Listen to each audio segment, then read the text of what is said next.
All right, welcome to another episode from the Chart Reader. So this is a viewer request, but I mean, you can see it. This is a recent runner, a 56% day. My goodness, right? Look, last time I covered BBIG, this thing was simply struggling with the 8 and the 20, pretty much just the 8, right? And all of a sudden, we have a monster day, all right? So pump and dump is the first thing that I got on my mind. But, you know, I mentioned this in Twitter. I know it has nothing to do with TTOO, but I think the fact that TTOO finally made the move, let me just flash it real quick. I'm actually not going to talk about it on this video, but I mean, you can actually, look, this is perfect. The same downtrend window, this finally breaks it, right? Does that mean BBIG literally the exact same downtrend window makes the first move, right? So just my kind of outside thoughts on BBIG. RVYL, ryvyl, I guess, give or take, ryvyl, whatever. I don't know that ticker. I'm excited to talk about that one. I'll be honest. And I always say, man, there are traders that I genuinely believe are just as good as me, if not actually probably better. And man, when I get some really juicy viewer requests, RVYL specifically, man, it really emphasizes that. So I hope you guys actually read the comments, because there is money in the comments, all right? Nothing's financial advice, we know that. And then Nikola. Look, I haven't talked about Nikola in a second, but Nikola is making some really interesting moves. And I think the fact that Rivian is crushing it kind of makes me believe maybe Nikola can follow a bit, right? So a bunch to talk about. Really excited about all three of these. But before we go any further, what are we going to do? Same thing we always do, right? We're going to take a look at the daily and the weekly to see how this thing is setting up short term. We have our 5 moving averages. I will draw some horizontal support and resistance lines. I don't think I even did it on the last one. Yeah, I didn't. It was all about the moving averages last time too. And then when we're done up here, we'll use the MACD, RSI, and volume as our lower indicators. Hey, super quickly, if you can please subscribe to the channel, share this thing on the internet, comment good or bad, like this thing. I'm telling you, anything you can do really does help me out. But I swear, just being here and giving me your time is super appreciated, all right? So let's get into it. And I think really this is the view I want to start at, all right? Basically, since February 6th, right, we make this fail of the 100 and simply lose it and fall, all right? And there is no worse place than being under all 5 moving averages. You can see the 5th one's up here, 4, 3, 2, 1. I mean, all we've been doing is trading under all 5, all right? I always say bad things happen under the 8 and the 20, and I mean from February till July, that's been the case, okay? So Friday makes an interesting move, all right? First, let's come down here. Day before, on Thursday, you can see in the box over there, volume was 872,000, all right? Day before that, volume was a very low 300. Basically, let's just call it 400, okay?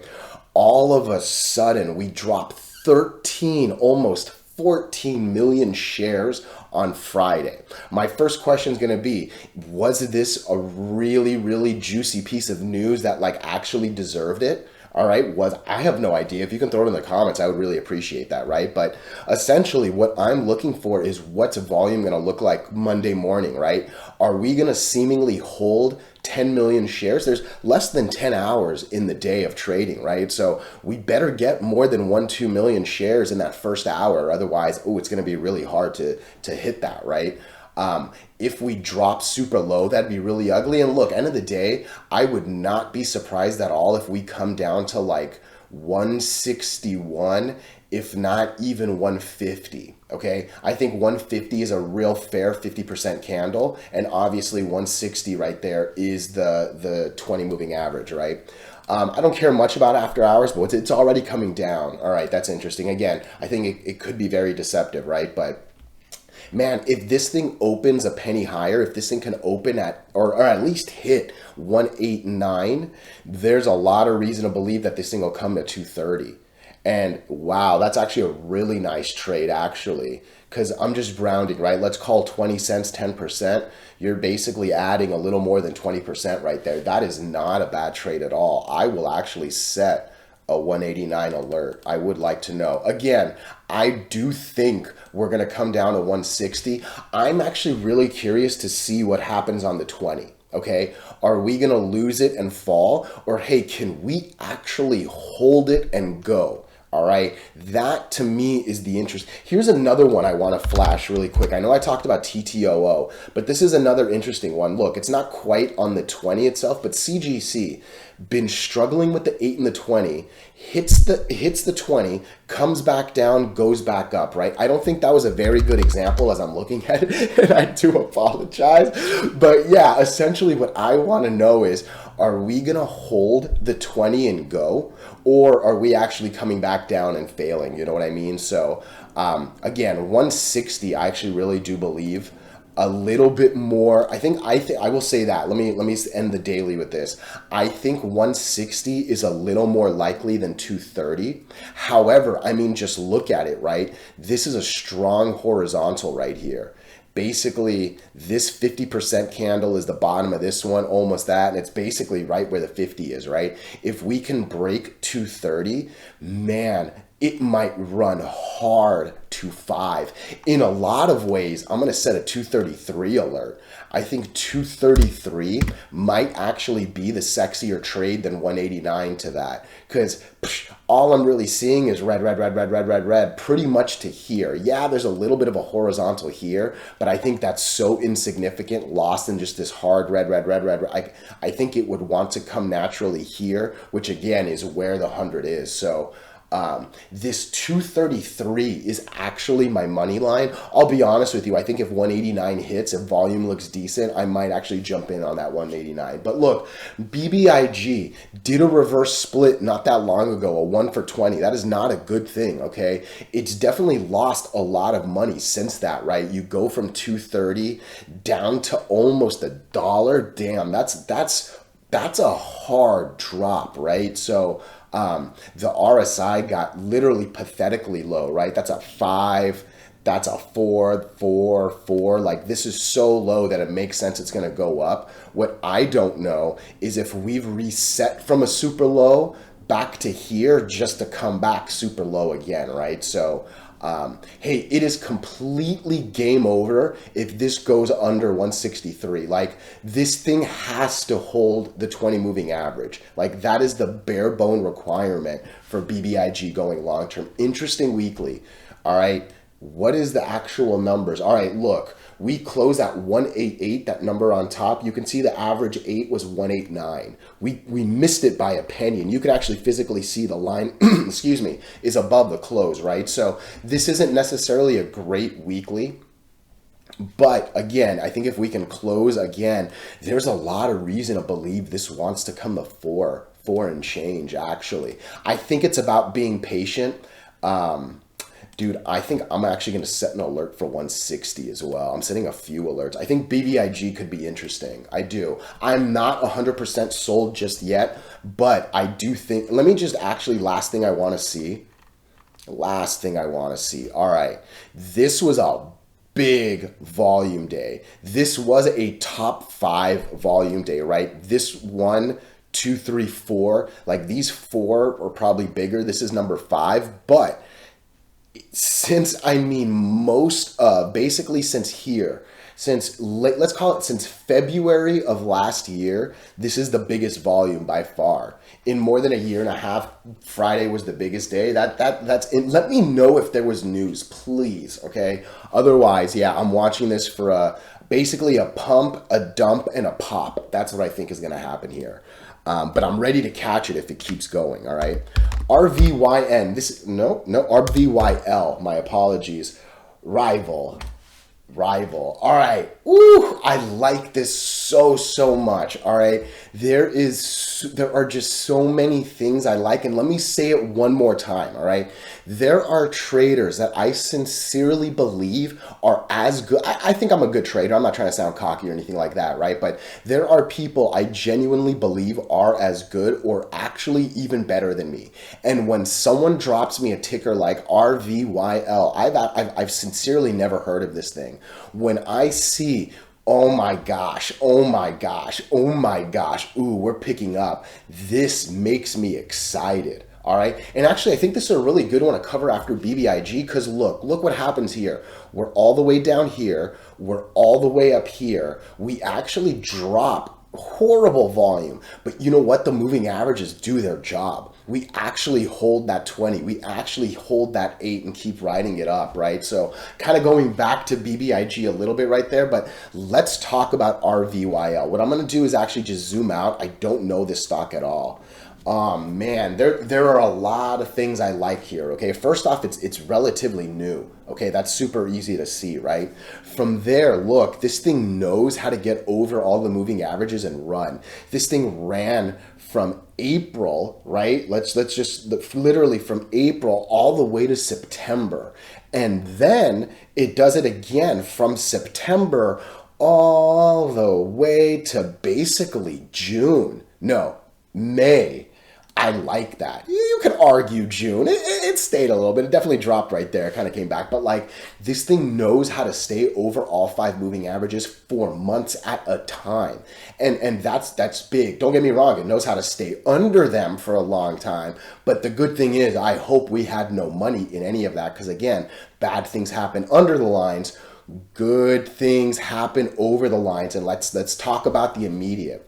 We hit the 200 and fail. We hit the 200, we fail, but not that bad. We actually get caught by the 50. We actually still maintain this line, and like the moving averages do, they go. You know, I don't draw downtrends, uptrends that much, but there's definitely something happening here, right? Like this, I could have drawn that better. Let me draw this.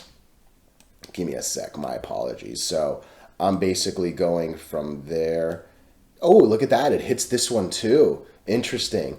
And then we're now making a new uptrend, right? I like it when slopes get steeper. That's a really good thing, right? Like we're actually going a little harder on that uptrend. Hell yeah, right? I'm going from this one to the bottom of this one. I'm actually ignoring these two, right? So, and then obviously you can see we're still going. Man, the 8's going up, the 20's going up. We're about to golden cross the 50 on the 200. There's a lot to like here, all right? What I also see right here, look at the RSI in the box over there, 85, 87, 87, 87, 88, 91, 85, and then we drop, right? Like this thing actually, like it hits a high number once, then drops. It hits a high number once, then drops. It hits a high number once, then drops. It hits a high number, then holds. I like that. Not a lot of stocks can do this, especially that quickly in the life cycle. You know what I mean? Again, we have broken the 200. We have bounced on the 8. This line breaking was fantastic. That's some sexy confirmation. And look, this is what I love about Friday. Let's look at the box again. The high of the day was 110. The close of the day, literally till the bell rang, people were saying, give me more, give me more, give me more, give me more, give me more, give me more, give me more. And then someone had to say, hey, the store is closed. We're done. Come back on Monday.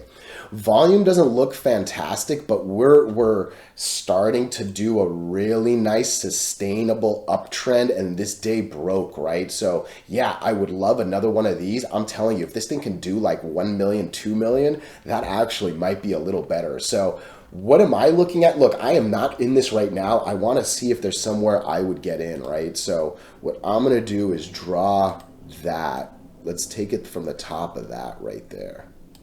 I'm taking it from the top of the, ooh, we just broke that. Damn. All right, let's make the next one. I'm going to take you, 50% of you. All right, so this is basically what I'd be looking for. All right, man, I'm not going to lie. A move from here to here is already an easy 10%. And then, Jesus, if this breaks, there's so much of a run that it probably, what's your peak? Bottom of you. Yeah, it would probably want to go here. Man, I'm not going to, what did you do after hours? Oh, you wicked my little 121 already. Damn, oh my gosh. All right, let's go back to regular hours. Again, I do believe after hours is an easy way to get your hand stuck in the cookie jar. But yeah, that 121 line is nice. It really, really is. Because again, what happens in this channel? Let's just talk about it, right? green, green, green, green, green, red, red, red, red, red, green, green, green, green, green, a whole mess of nothing until hopefully green, green, green, man. And even right here, big up, big down, big up, big down. Like, this is a big up channel. All right, I'm setting my alert for 122. What I'm now also thinking about as I'm typing these numbers and hitting OK is, do I want a 111 alert or not? I think I do. I think I want to know 111. Let me know if this thing goes a penny up. I'll be honest with you though, that post-market pump doesn't seem like a fake pump, because again, going back to the strength of the candle, the high of the day was 110. The close, like, people would have kept buying if the bell didn't ring, is what this tells me. And the fact that we went up another 8 cents, that's a big jump. It's another 10% move. Like, literally what I was saying was that 110 to the 121 is another 10%. I would have really considered entering, you know what I mean? So I think 122 is what I'm going to look for. I would love for the early morning to drop just selfishly, but I actually don't think it's going to happen. I think I'm going to get a 122 alert and go from there. But man, I like this daily a lot. Have we broken it all on the weekly? We did. Boom. Friday breaks it. Last Friday breaks it. This Friday confirms again. Same thing. Wick the 50-ish, right? Obviously we don't touch the line, but just, I mean, that's the closest move we've had in a while, right? Then we actually do wick it, then we actually do wick it, then we do wick it, then we break it, and then we run. This is a cool chart right here. Interesting, the weekly's actually a little high. I don't think we're gonna run all the way up here just yet, but man, again, let me just, dude, this thing knows, nah, dude, woo! I feel like I'm going to be talking about this one again next week. I can't believe I'm 17 minutes in, man. This is longer than I wanted to do. I liked both charts. I think that's just the truth of it. Let me just end it here. I'll throw Nicola on the next video. I don't want to make it any longer. Hey, I appreciate you all so, so much.